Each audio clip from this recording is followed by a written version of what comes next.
In today's video, I'm going to be showing you an easy to use futures trading strategy. But real quick, as always, if you guys do find value in this video, consider clicking that like button as well as clicking that subscribe and that bell icon. It would mean the absolute world to me. But without further ado, let's hop into the video. Alrighty, so if you guys did not see my introduction to futures video, I will be leaving that down in the description. I know a lot of people are getting into futures right now. I do want to amp up the amount of content for futures, especially because, like I said, a lot of new people are trading futures. Now, futures, depending on what you do, it can be very, very risky. So that's why I want to show you guys my overall strategy that I am using to trade the futures. Now, it doesn't matter if you're trading with a funded account or your personal account, the strategy is going to be the exact same. And again, I talk about all that in the introduction to futures video. But first off, you want to figure out if you're going to be trading MES or just regular ES. So if you're on ThinkorSwim, you can trade /MES. This is going to be for smaller futures accounts and people that are newer. Definitely wouldn't go into the market and trade just regular ES right off the bat, especially if you've never traded futures before. Get used to it trading the MES, which is going to be the micros, and then as you feel comfortable, you can move on over to the ES. So both MES and ES, they move the exact same. Only difference really is how much you're going to make or lose for every 1 point that the futures move. So the overall strategy that I've been using on ES, you can see that I have this screen set up right here. I have a 1 minute, a 5 minute, a 10 minute, and then depending on if there's a squeeze on the 1 hour, even the 4 hour, I'll have that pulled up here. If not, I usually break it down to a 3 minute, and I like to look at my level 2 when I am trading futures just to validate either breakdowns or a breakout. If you guys haven't seen my video on level 2 and you do want to learn how to read level 2 better, make sure to check that out. But with this overall strategy that I'm using, I would say overall the 5 and 10 minute is what I use to determine the overall trend. Obviously still using my strategy where I use 1 hour, 4 hour daily, determine, okay, are there any chart patterns, any higher time frame chart patterns, any squeezes, where is our main area of support and resistance. But after that, like I said, I just use this right here. So on the 5 and 10 minute, even the 1 minute and 3 minute, the indicators that I have set up is the 8 EMA, 21 EMA, VWAP, and then of course my TTM Squeeze Pro, like always. So typically what I'm looking for in the futures is I want to see a clean trend, whether it be to the upside or to the downside. So a clean trend to the upside would be the futures trading above the 8 EMA and 21 EMA and the VWAP. That is a bullish signal for me. So if I see that on the 5 minute and 10 minute, I know that I'm ideally looking for longs in the futures. However, if we're trading below VWAP, 8 EMA and 21 EMA, again on the 5 and 10 minute, I know that I'm ideally looking for shorts in the futures. Now, what I also like to use is Fibonacci levels.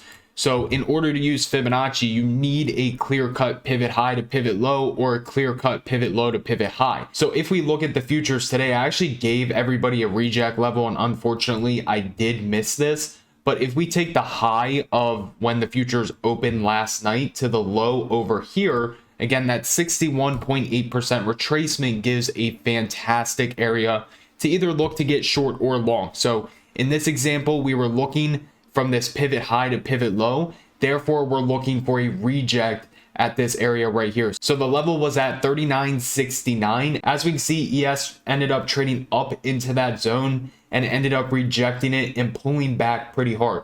If you were trading ES at this reject right here, let's just say you got in right at 39.69. Well, that same exact candle, the futures dropped all the way down to 39.55, which is going to be a 14-point move. If you went short on just one contract of ES, remember every point is $50.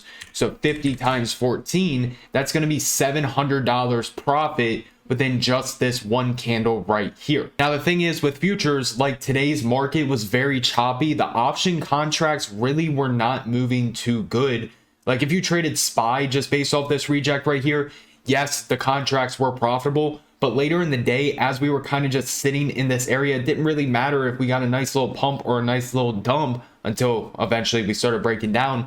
The option contracts really did not move. But if you ended up shorting the ES, you don't have to worry about theta or none of that. It's just based off of every point that the futures go up or down, you're either going to make or lose $50 on the ES. So like I said, again, ideally when I'm trading the futures, I really like to use my Fibonacci retracements. Now, if we go back to that example the other day when it was just uptrending right here, you can see that all we did was bounce off the 21 EMA here, here, and here. What are those? Those are beautiful spots to look to get long, and your stop loss is very well defined because all the futures have to do is break below this level. And again, you can start using your fibs to identify where possible bounce areas are, and then look for confluence with either the 8 EMA, 21 EMA, or VWAP. So let's just say that you ended up taking a Fibonacci retracement, and this is just going to be an example. This didn't actually happen, but let's just say that you did take that low to high, and you can see that the 50%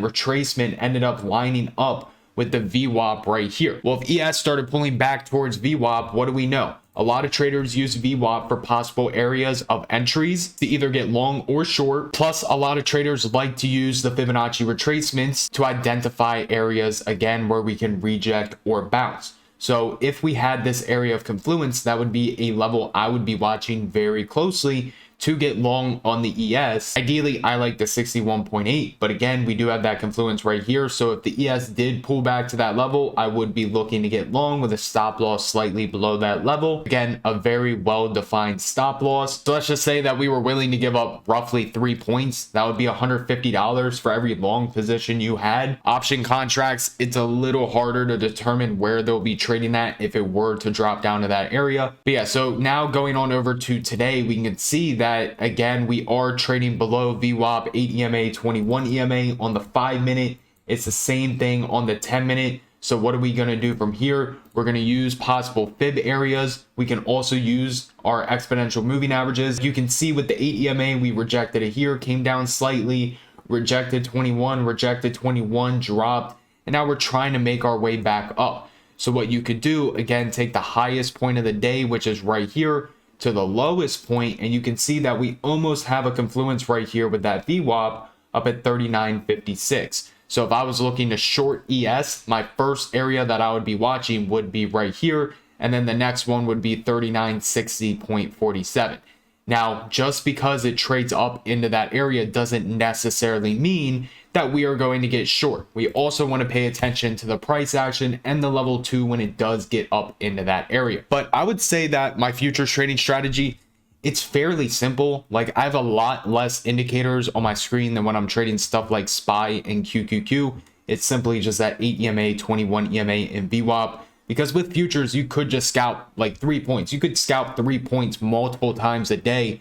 And again, every point is $50. So if you can get really good entries and then this thing just drops a few points for you, especially if you're doing that multiple times a day, compared to options, you would have to hold it for a little longer, or you just might not make as much money. But yeah, that's gonna wrap up this video. Again, short little video just going over my futures trading strategy. Some people have been asking. Like I said, it's fairly simple. So if you guys do want to see more futures videos, make sure to comment down below, like the video, subscribe to the channel. It would mean the absolute world to me. As always, everybody have an amazing rest of your day, and I'll see you guys in the next video.